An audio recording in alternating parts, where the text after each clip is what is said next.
Let's take this one group for a second, the innocent Palestinians.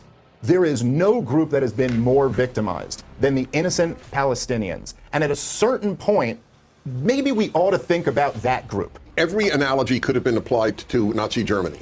There were innocent Germans who were killed by the Allies in the bombing and in invasions and so on. No one denies that. But to point out that there were innocent Germans while the Nazis were in charge is a morally idiotic point.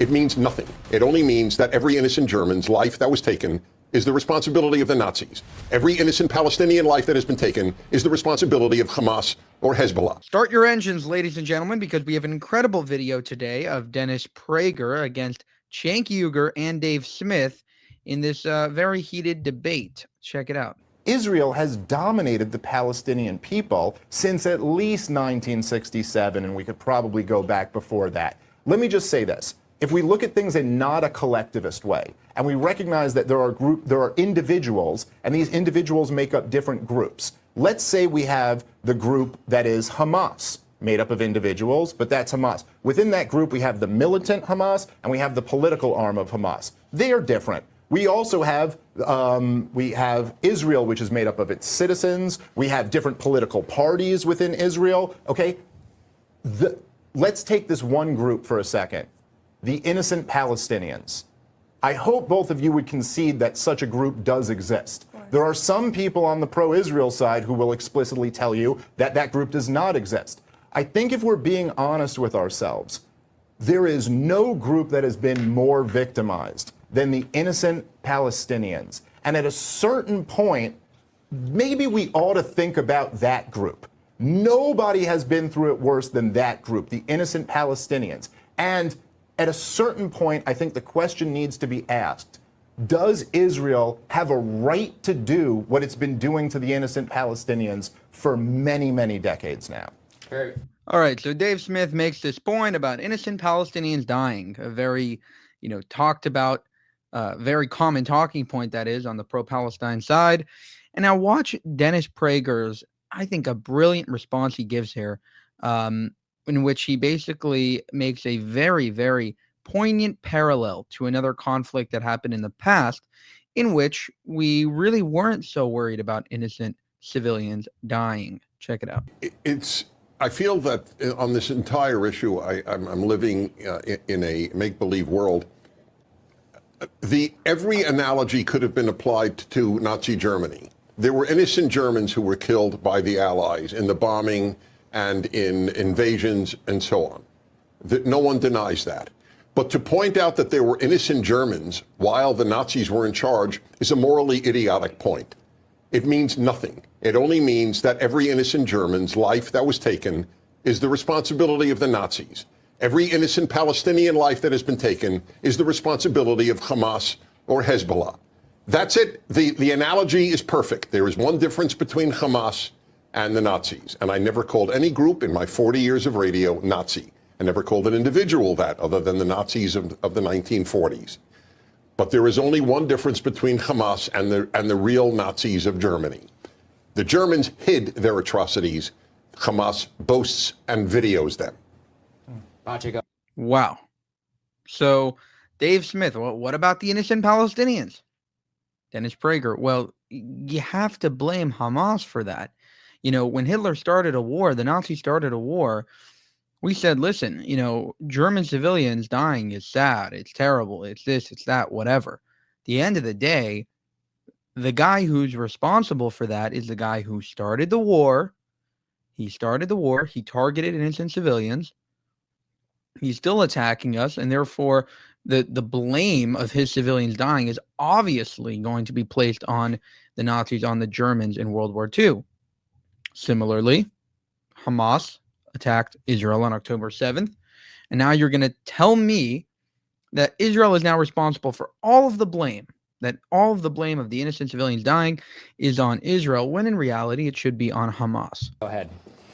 I think that they have, I would say, destroying Hamas, definitely.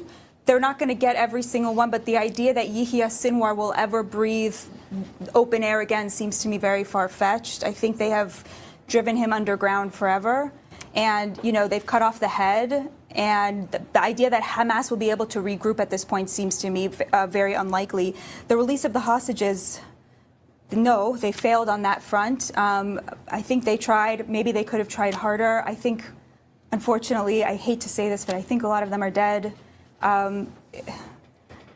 It's a lot to say about that, but I think on that they've obviously failed. And as to another October 7th, I think a lot of that has to do with what we're seeing now in terms of the realignment happening in the Middle East, to where you see Saudi Arabia clinging to the idea that they too will be able to join the Abraham Accords at some point. The moderate Sunni and Gulf states rushed to Israel's defense, amazingly, to protect them from these Iranian rockets. And to me, that is, I mean, I don't think this is a moral question so much as a strategic one.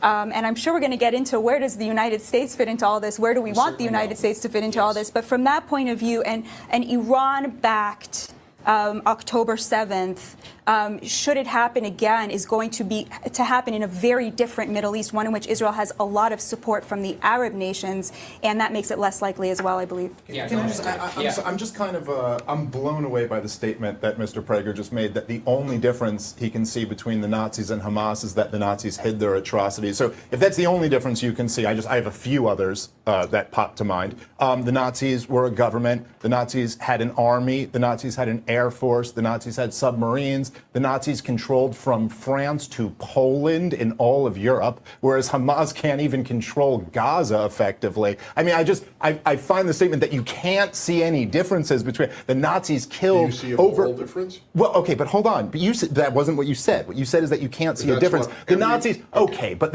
yes, I see a moral difference. The Nazis killed over 10 million people outside of the war conflict, just in terms of people that they killed, let alone the tens of millions of people who you might hold them responsible for. So yes, I do see a moral difference. Well, first of all, Hamas is a government. Hamas does control the Gaza Strip. They were elected in 2005, and they are funded by very powerful actors. So, Iran, Russia, China, they're all sort of involved, Qatar. And so to say that they're completely powerless to do anything, it's like they went over the border on October 7th and managed to do that. And that is exactly what led to October 7th, the thinking of, oh, Hamas isn't so bad. Even though they want us dead, well, we shouldn't believe them.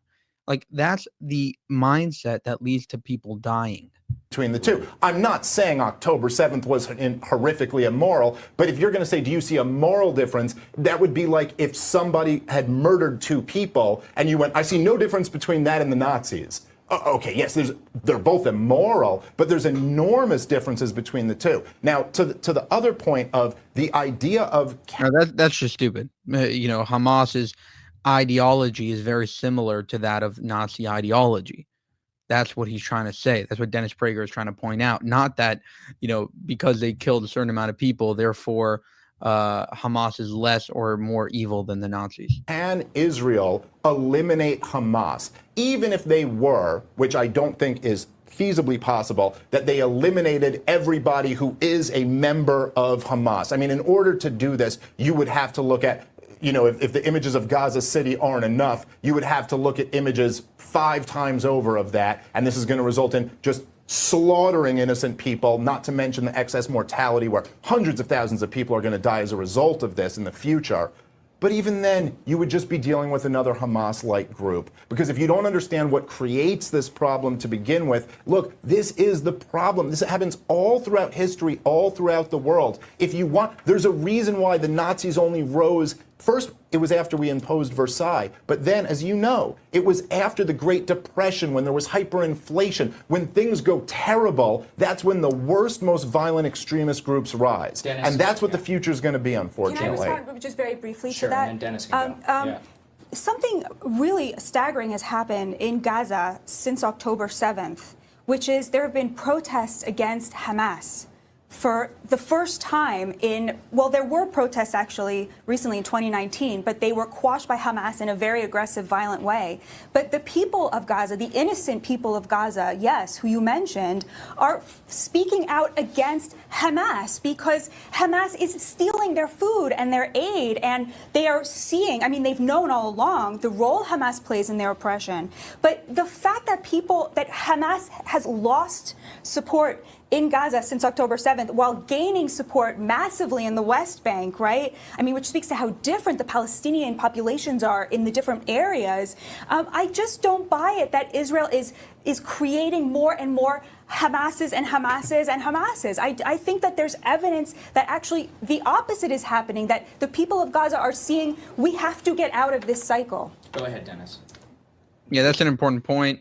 Actually, there are videos now circulating of Gazans cheering IDF soldiers while they're getting aid. I don't want to amplify any one or two videos too far, but a few people at random cheering for the IDF or a few people at random cheering for Trump is a sign that I think a lot of these people are more modern than you would think.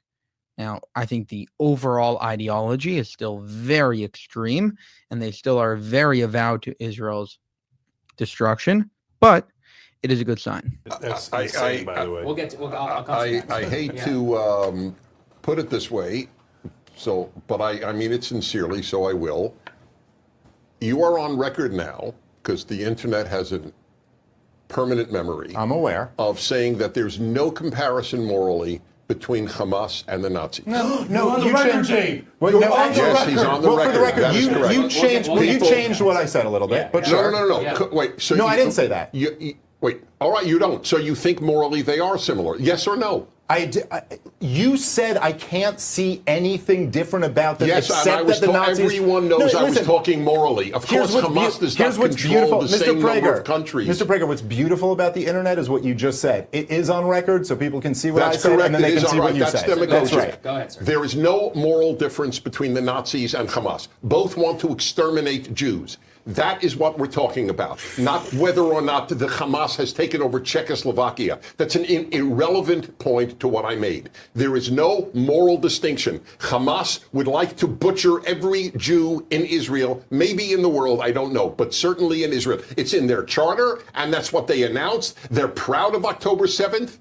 They are proud of rape. They are proud of burning Jewish families. And the Nazis were proud, but the Nazis hid it, and Hamas boasts about it. That's the one difference. Jake, go ahead. Again, that's the one difference. See, Yes. you make the point again. That's not the one difference. There's other differences also. Go ahead. Go ahead. This is Alice in Wonderland. It's, if anybody watched this debate and they didn't know what was happening in the world, they would think, oh my God, I guess Hamas is this giant power and it's been abusing Israel this entire time. Poor little tiny Israel. And Hamas is this gigantic power crushing Israel. What are you guys talking about? Hamas has got pea shooters. They did terrible damage on.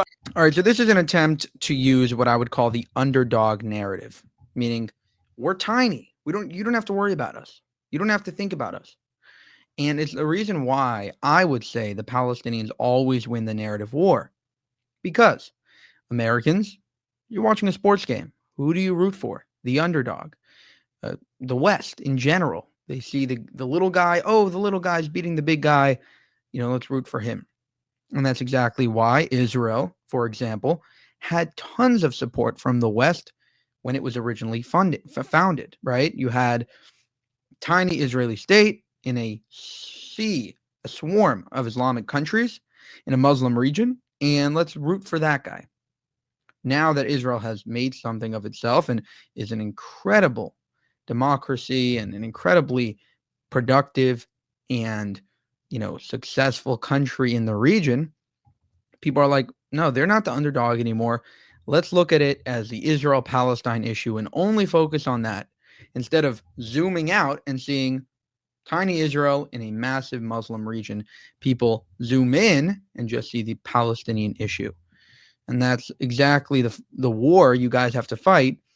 And we have to fight is basically saying, no, we're focusing on the entire region, on Iran, on the Houthis, on Hezbollah, on even Qatar, right?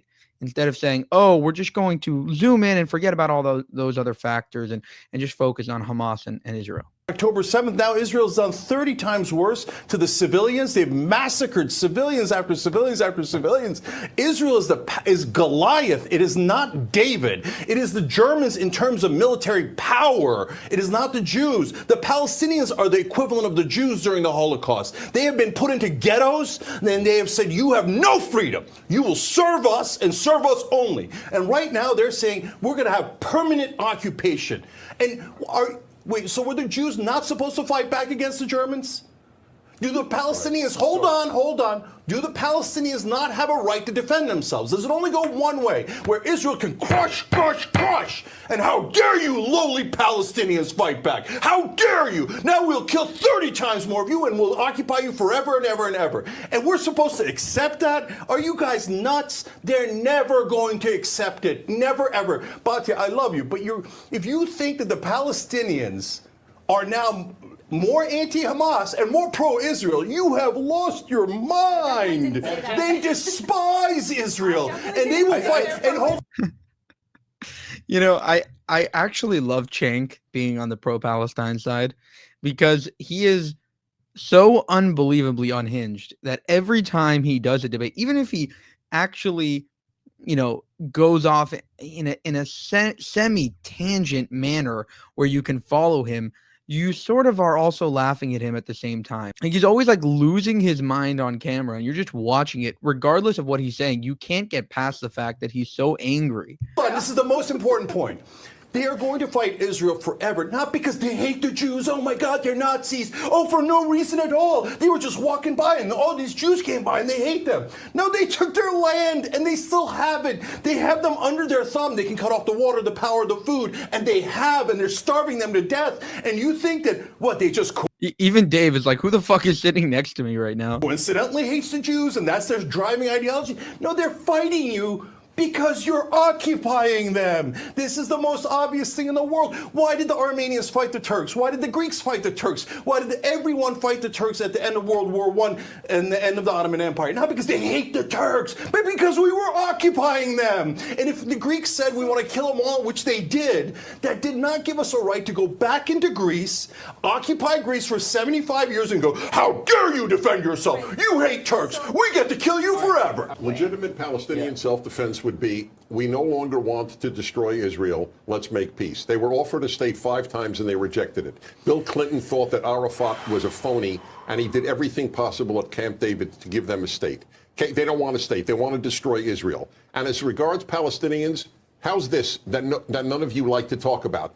There are 2 million Palestinians in Israel as Israeli citizens with the same rights as Jews have in Israel. And not only that, they're pro-Israel. They are more pro-Israel since October 7th than they have ever been. And that is according to Arab sources in Israel. They're occupied. Why aren't they occupied? Why are 2 million Arabs in Israel so happy to be in Israel? Why? Answer that question. Well, if Israel wants to commit genocide against, you say genocide all the time. So why are, if you're going to ask me a question, no, I'm asking you both. Okay, I'm sorry, you were looking at me and you pointed at me. That's fair enough. I don't distinguish between the two of you. Okay, I will quote your debate partner. You don't know anything about me. I don't distinguish between the two of you idiots. Oftentimes said that it is true that I would certainly say that I do think, while I wouldn't say they have exactly equal rights, the Arab citizens of Israel, if you were to be a random Arab citizen of any country in the Middle East, I think you'd rather be a citizen of Israel than a citizen of anywhere else. He admitted it. There we go. Occupation, apartheid debunked. Throw it out the door. Yeah, that's great. That soundbite should be played all over for all those apartheid folks.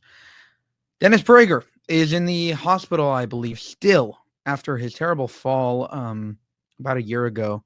And definitely send prayers to him. Go to PragerU, look at their health update. And, I can't wait to hear from him again.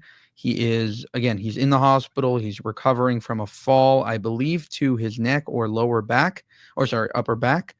And it's very, very dangerous, very scary what he underwent. He's going through rehab right now. So prayers for Dennis Prager, and hopefully he is back to debate these guys once again very soon. To support the channel, you can go to buymeacoffee.com/Jewish Uncensored. You can also go to our channel memberships page and join there as well. Thank you for watching, and I'll see you in the next one.